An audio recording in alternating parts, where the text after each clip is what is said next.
Usually if I'm doing the ab one and the weight loss one, I sweat profusely. Let's just clear the room now, whether I am team Molly or team Issa.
I just finished the collating workout. I did the glute one, and as you can see, I'm sweating. It's not that bad today because it was the butt one, but usually if I'm doing the ab one and the weight loss one, I sweat profusely. So it's definitely a good workout to do if you don't really like working out but you want something quick. It's about 30 minutes. So let me just say, the Chloe Ting workouts are not for the faint of heart. They're not for the faint of heart. Yesterday was an easy day, which is why I did not sweat as much as I usually do. Usually I am profusely sweating. It is insane how, I don't want to say difficult, but it's just like your stamina has to be like crazy. I've definitely seen a difference. My stomach has flattened, the booty's getting popping. It definitely takes some time though, but you start building up the stamina for it.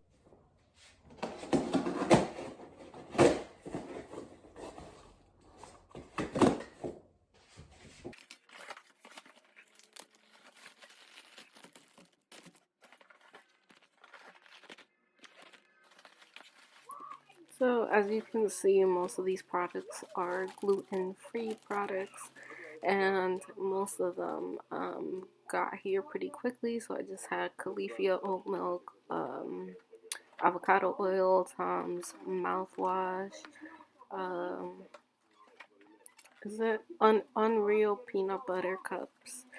I also got Boom Chicka Pop. I got the gluten-free pancakes by Cherry Brook Kitchen. Jojoba oil. I got the Late Jane's, green moho, bobos, chocolate chip bites, and some whiteys.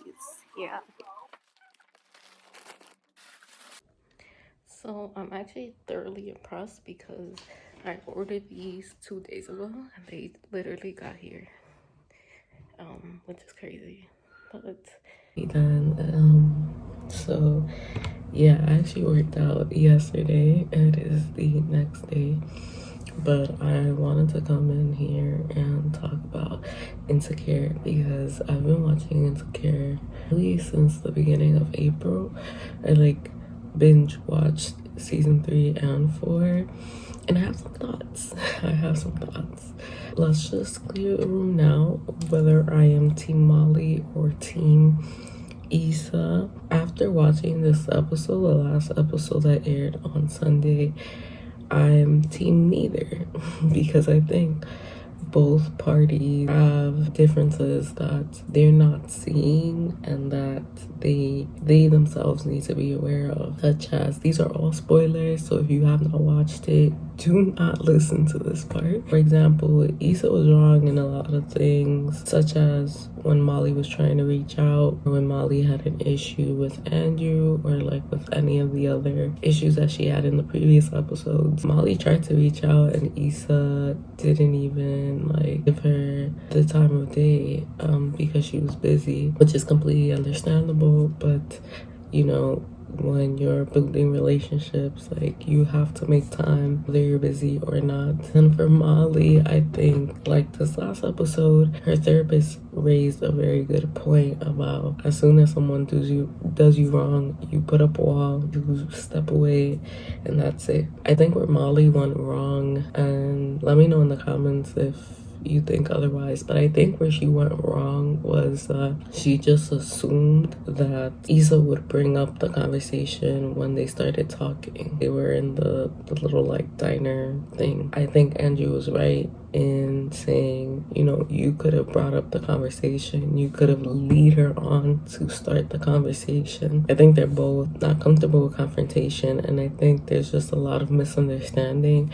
Personally, I think they can be friends, but I think that in order for them to be friends, they need to see how they're being destructive in the relationship, because I think the friendship can still work, and clearly there's still benefit in the friendship because they missed each other, they confided in each other, and to have a person like that is truly valuable. So if they both step away from their egos and just say what's up, and not how it happened in the episode where like Molly says some stupid stuff. Issa found out and then they talked about it. If it was something where they just sat down and talked about it, then I don't think there would be this issue of like, well, you know, maybe we're not meant to be friends anymore. And I think Molly was in some ways fucked up for saying that, because I think they're just very emotional right now, and emotions make you say a lot of things that you don't mean, and they're not seeing the bigger picture, which is just an issue with communication and also their ego. Like they both need to step down and think about, yo, what is the best decision for this relationship? And I think Issa did the right thing with trying to call her and trying to have a conversation with her. And I'm glad that she's also becoming more aware that like she only calls Molly or she only looks for Molly when she needs her for something. Every relationship is a give and take. Let me know what your thoughts were on Insecure. I feel like, I don't know, I feel like it's messy, but I feel like it's fixable. And I think the therapist was going into the right decision on like thinking about, does this person serve you in any way? And if they don't, then you kind of back away from them. But yeah, guys, that's the end of my little vlog. I hope you guys enjoyed. The next video is going to be about my therapy sessions and therapy and all of that. So I think that it is super important to watch. So stay tuned, subscribe, like, comment, whatever you want to do. And I hope to see you in the next one. Bye, my lovely.